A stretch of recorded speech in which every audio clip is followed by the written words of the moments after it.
So it's part of Toyota's mission to provide mobility for all. And one of the most exciting products right here at the Japan Mobility Show is actually this one. This is the Land Cruiser FJ, the brand new member of the Land Cruiser family. And here's our in-depth look.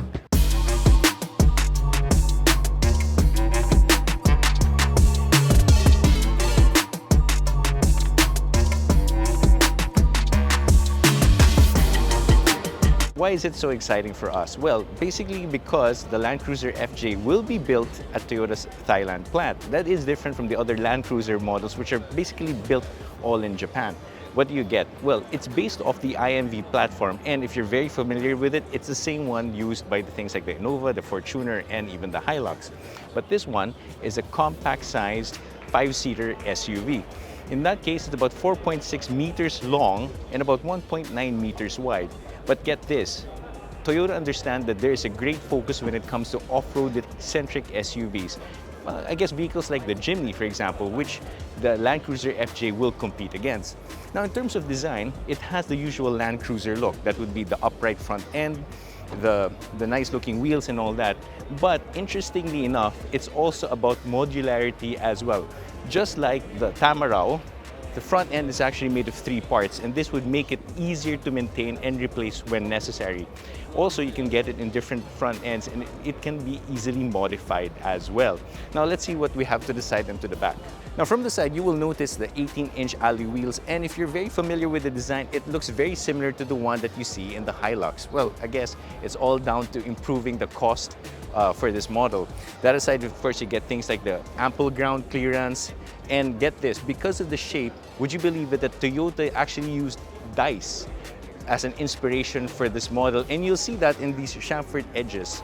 That is very, shall we say, Land Cruiser-like. Now, in the back, you would notice, of course, the rear-mounted spare tire, and of course, the tailgate also slides to the side, which makes it different from other SUVs out there. But of course, that makes sure that this model also has that very SUV or off-road-centric flair.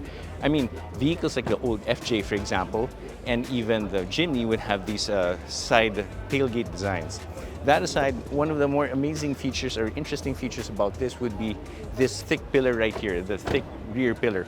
There are some concerns when it comes to rear visibility, and of course, we haven't driven it yet, but we don't know.